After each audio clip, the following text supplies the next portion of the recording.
రాజుగారు praise the lord. పడుకున్నారా? అయ్యో సారీ సార్, పడుకుంటారా? పడుకోండి sir. Good night sir. Good night sir. All the best. జై శ్రీరామ్. జై Sriram sir. Praise the lord. జై శ్రీరామ్.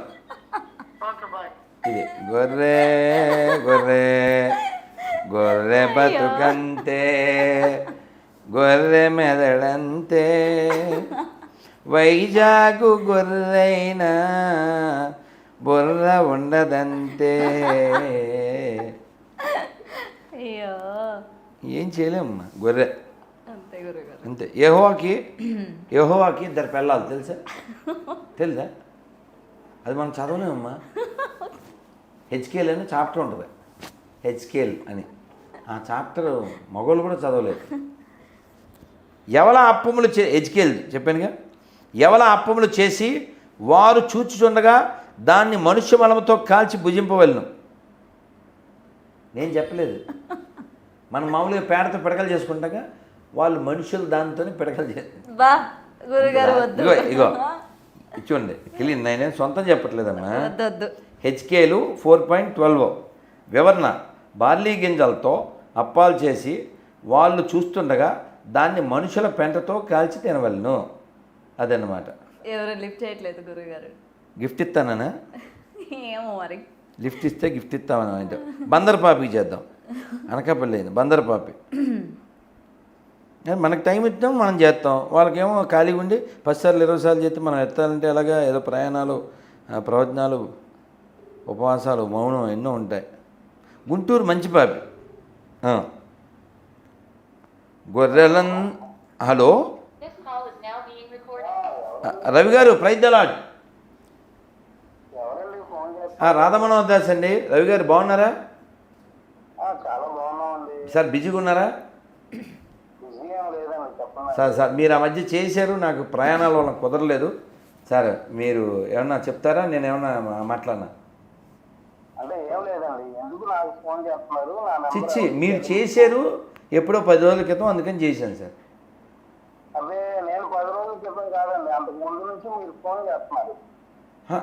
నా బతుకి ఫోనే ఎత్తను, నేను ఫోన్ చేయడానికే, నా మొహానికి. మీరేదో క్వశ్చన్ అడిగి ఉంటారు, లేదా నేను ఏదో క్వశ్చన్ అడిగి ఉంటాను, మీరు చెప్పడానికి చేసి ఉంటారు.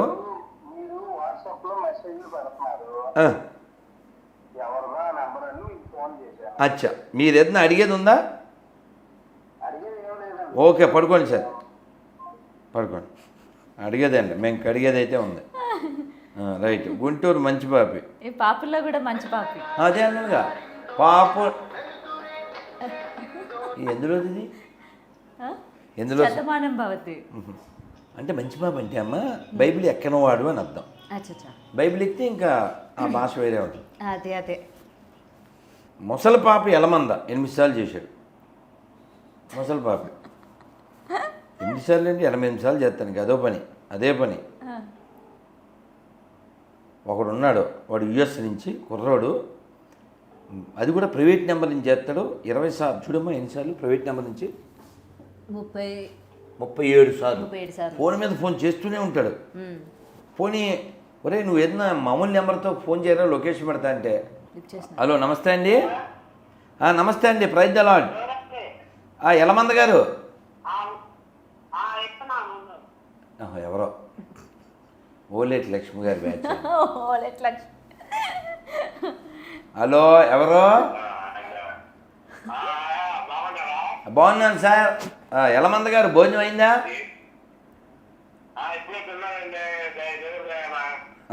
పోన్లేండి, ప్రైజ్ ద లార్డ్.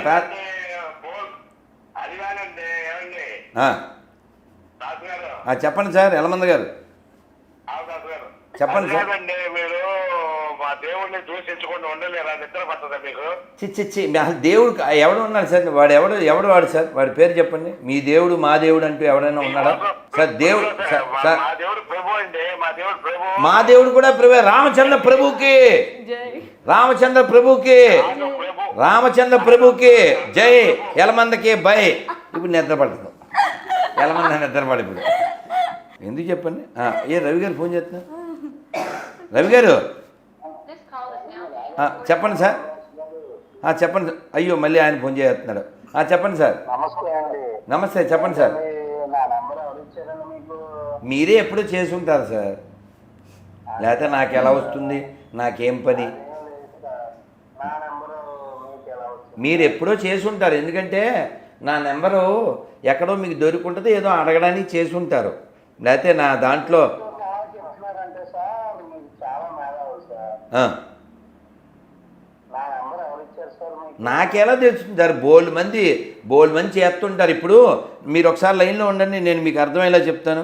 నా కాంటాక్ట్లు ఓ 14,000 దాకా ఉన్నాయి సార్. ఒక్క నిమిషం లైన్లో ఉండండి. పిఐ నేను ఇంగ్లీష్లో కొట్టా సార్. ఎన్ని వచ్చినాయి అమ్మా కాంటాక్ట్లు?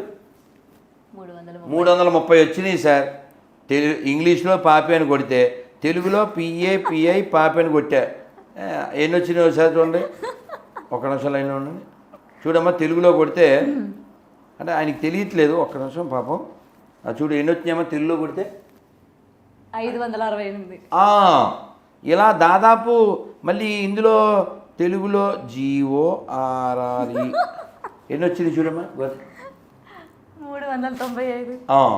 సో కాబట్టి ఇలాగా ఎన్ని దాదాపు అన్ని కలిపితే 1,500 దాకా ఉన్నాయి సార్. సో ఆ 1,500 దాంట్లో ఇంక మీది ఒకటి ఎప్పుడో మీరు చేసి ఉంటారు. పోన్లేదు సార్, పడుకోండి. ఏం పడుకుంటాడు, ఇందాక పడుకోవాలి. ఏదైనా గురుగారు అంటే ఎప్పుడు కూడా సనాతన ధర్మం ప్రతి ఒక్కరు పాటించాలి అని మీరు ఎప్పుడు కూడా అందరికీ వచ్చి జ్ఞానోదయం అనుకోవచ్చు అనమాట. అంతే కదమ్మా. అంతేనా? ఇప్పుడు ఉదాహరణకి నీకు మారుతి 800 కారు ఉంది అనుకుందాం. నీకు ఛాన్సు పరిస్థితులు కలిసి వస్తే నెక్స్ట్ లెవెల్ కారు ఏం తీసుకుంటావు? ఏదో దానికంటే అప్గ్రేడ్.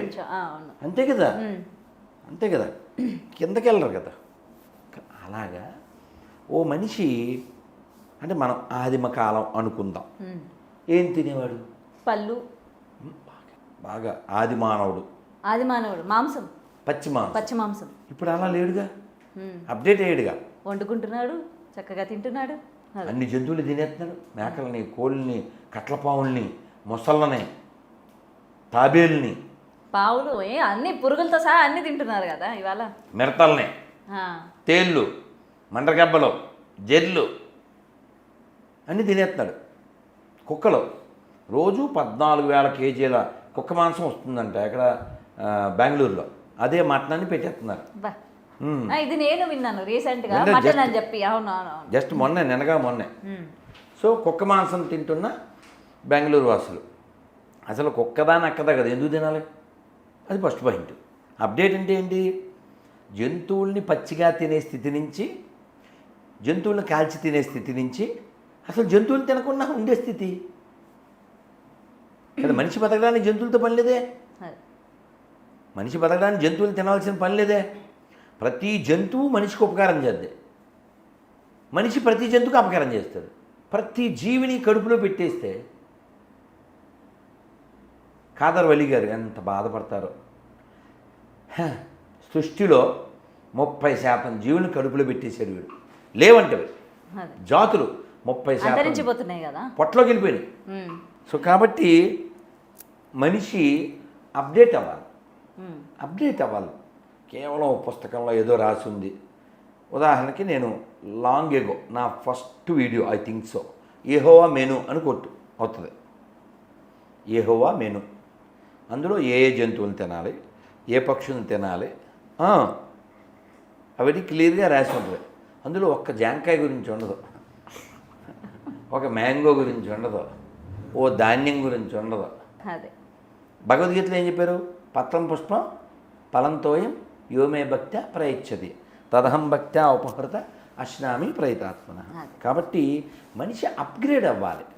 ఈ శరీరం దేనికి నిర్దేశించబడింది? ఈ శరీరం దేనికి నిర్దేశించబడింది? కేవలం ఏదో ప్రతి జంతువుని భుజించడానికి కాదు, భగవంతుని భజించడానికి. హలో, నమస్తే అండి. నాన్న జై శ్రీరామ్. ఎవరండి? ఎవరు? నాన్న సంతోషం. కదిరి కృష్ణ ఫోన్ చేస్తే స్విచ్ ఆఫ్ వచ్చింది. మరి ఏం చేయాలి? వాడు వదిలిపెట్టద్దండి, వాడు నుండి ఇంకా చాలా మంది ఆడారండి వినుస్వామి. అంటే వీళ్ళంతా మనకి పుట్టిన వాళ్ళే కదా సార్. వీళ్ళ తాతలు వీళ్ళ తండ్రులు అంతా మంచోళ్ళే సార్. వీళ్ళకి బైబిల్ ఎక్కేలా దిగజారిపోయారు కానీ వాళ్ళు మంచోళ్ళే సార్. వాళ్ళ తాతలు వాళ్ళ తండ్రులు మంచోళ్ళే. బైబిల్ ఎక్కడం వల్లనే కదిరికృష్ణ అలా తయారయ్యాడు తప్ప అతను కూడా మంచోడే. నవ్ ఈజ్ ఏ పేషెంట్ అంతే. మళ్ళీ అతనికి రోగం తగ్గిపోతే మళ్ళీ అతనే భజన చేస్తాడు చూడండి. కానీ గొప్ప విషయం ఏంటంటే సార్ మీ దగ్గర గురించి మీరు ఒక్కరు వన్ మ్యాన్ ఆర్మీ లెక్క పోరాడు. ఇంకా చెయ్యాలి సార్, మనం అందరం చేయాలి సార్. కదిరికృష్ణ మనస్సు మారి అతను మారు మనస్సు పొంది చక్కగా అన్నమయ్య కీర్తనలు పాడుతూ చక్కగా అన్నమయ్య ఎంత చక్కగా కీర్తించాడు. ఇతడొకడే సర్వేశ్వరుడు సితకమలాక్షుడు శ్రీ వెంకటేశుడు, ఇతడొకడే సర్వేశ్వరుడు. ఈ పాట కదిరికృష్ణ పాడాలి. ఎందుకు పాట సార్? పాడైన కదిరి పాడైనాడు బైబిలు ముదిరి, బాగుపడతాడు దెబ్బ తగిలితే అదిరి, అతని రోగం కుదిరి దారికొస్తాడు మన కదిరి ధిరి. Okay sir. ఎనీవే అమ్మా థ్యాంక్ యూ సో మచ్ గురుగారు. సంతోషం. అంటే చాలా నా ప్రశ్నలు అన్నిటికీ కూడా జవాబులు చెప్పారు. అమ్మా అండ్ ఈ కదిరి కృష్ణ మీరు అన్నట్టు డెఫినెట్గా తన తప్పు ఏదో తను తెలుసుకొని ఇంకా ఇటువంటి కదిరి కృష్ణ లాంటి వాళ్ళు పునరావస్తు కాకుండా దేవుడి మీద ఫ్యాషనబుల్గా కానీ లేకపోతే వైరల్ అవ్వాలన్న ఉద్దేశంతో ఇక్కడ కేవలం దేవుడు అని కాదు, హిందూ దేవీ దేవతలను అవమానించడం అంటే ఏం లేదు. ఇప్పుడు నా కోరిక ఏంటంటే అది ఫోన్ ఎత్తుంటే అవును కదిరి కృష్ణ గారి నోటి ద్వారా వెంకటేశ్వర సుప్రభాతం వక్ర భాష్యం విన్నాం. ఈ కదిరి కృష్ణ గారు ఈ పేపర్ చదవాలి, నేను పంపించాను కూడా. ఈ మనుషులు చదవలేని దాన్ని అతను పంపించి, అతను మంచి నాస్తికుడు, అతను మతం లేనివాడు కాబట్టి మీ నోటి ద్వారా బైబిల్ కూడా చదవాలి, అతని నోటి ద్వారా ఖురాన్ కూడా చదవాలి. నువ్వు చదివావు ఖురాన్? ఎవడు చదవడు? ఖురాన్ చదవడు, బైబిల్ చదవడు, తత్త నన్న అంతే. నువ్వే కాదు, అందరితో ఉంటుంది. హుస్సేన్ అయినా అంతే, ఇమానుయేల్ అయినా అంతే, ఎవడు చదవడు. సో ఈ కదిరి కృష్ణ అనే అతను సుప్రభాతం గురించి నోటుకొచ్చినట్టు వాగాడు కదా. అలాగే రామాయణం గురించి అతను ఎవరు? కత్తి పద్మారావు, అతను వాగాడు కదా. వీళ్ళందరూ భజన చేసే కాలం వస్తుంది. కత్తి మహేష్ అయినట్టు వాళ్ళు నశించిపోకూడదు. వాళ్ళ హృదయం ఎంత గొప్ప, వాళ్ళకి వారసులు మనం. ఈ నేల ఎంతమంది మహనీయులు పుట్టిన నేల అనేటువంటి స్పృహ వాళ్ళకి రావాలి. ఏదో ముష్టి బైబిల్ కోసం ఎందుకు దిగజారాలమ్మా? ఈ నేల మామూలుదా? ఈ నేల ఏ దేశం ఏగినా ఎందుకు కాలిన్నా పొగడరా నీ తల్లి భూమి భారతం అంటే నువ్వు ఈ దేశంలో తిని ఈ దేశంలోనే దేశాన్ని ధర్మాన్ని తెగిడితే ఎలారా? ఏదో ముష్టి బైబిల్ కోసం ఏమన్నాను? ఒక్క మాట కూడా వెనక్కి తీసుకోను. ఎవరికైనా డౌట్ వస్తే మనుషులు చదవలేని ఈ దరిద్రాన్ని జూమ్ చేసి చూపించగలరు, నోటితో చదవలేం కాబట్టి. ఒక శాంపిల్ కొన్ని ట్రై చేద్దాం. హెచ్కేఎల్. అమ్మో, హెచ్కేఎల్ అంటేనే బాబోయ్. వద్దు గురుగారు, ఇందాక వినిపించారు కదా మాకు. అమ్మా పేనాలు తీసేస్తున్నారు. అమ్మో, ఇది ఏమన్నా అసలు మాట్లాడదామంటే బాబోయ్. ఇది ఒకటే కొంచెం చదవచ్చేమో. 1 కొరింథీయులకు 7:36. అయితే ఒకరి కుమార్తెకి ఈడు మించిపోయిన ఎడ్ల ఆమెకు వివాహం చేయవలసిన వచ్చిన ఎడ్ల ఆమెకు వివాహం చేయకపోవడం యోగ్యమైనది కాదని ఒకటి తలచిన ఎడ్లను అతడు తన ఇష్టం చొప్పున పెళ్లి చేసుకోవచ్చును, అందులో పాపం లేదు, ఆమె పెళ్లి చేసుకోవచ్చును. ఏంట్రా ఇది? ఏమన్నా అర్థమవుతుందా? వివరణ: కూతురికి ఈడు మించిపోయి పెళ్లి కానట్లయితే తండ్రి తన కూతురిని పెళ్లి చేసుకోవచ్చు. పరిశుద్ధ గ్రంథం ప్రకారం అది తప్పు కాదంట. అది అందుకని మనం గొర్రెలు ఏమడుగుతామంటే, ఈ గొర్రె బైబిల్లో ఒక మంచి ఫ్యామిలీ ఉంటే చూపించండి, ఓ మంచి అమ్మ ఉంటే చూపించండి అని అడుగుతాం మనం. వాళ్ళేమో ఎక్కడ అసలు ఫ్యామిలీ అమ్మందా దాంట్లో?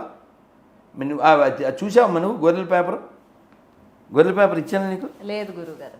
గొర్రెల పేపర్లో నువ్వు అసలు కొన్ని బొమ్మలు కూడా ఉన్నాయి. నువ్వు అసలు ఈ కాంట్ అట్ట ఇవన్నీ అసలు మనం మాట్లాడాం. ఇప్పుడు బైబిల్లో హీరో అంటే ఎవరు అనుకుంటున్నావు నువ్వు? చెప్పు చూద్దాం. జీసస్ కదా? అతని హీరో ఏంటమ్మా? CHAVATA. యేసుబాబుని కోసారు, ఊసారు, చేశారు. అవునా? అతను హీరో ఎలా అవుతారు? సాతాన్ మహారాజు. నన్ను నమ్మని వాడు ఎవడైనా మెడకు బండ కట్టి సముద్రంలో పడవేయడి అన్నాడు. తెలుసా? ఎవరు? యేసుబాబు. సాతాన్ అలా ఏం చెప్పలేదు తెలుసా? సాతాన్ మహారాజ్కి జై. సాతాను ఎవరి చెడు కోరుకోలే. ఇప్పుడు బట్టలు కట్టుకోవద్దు, బట్టలు లేకుండా తిరగమని ఎవరు చెప్పారు?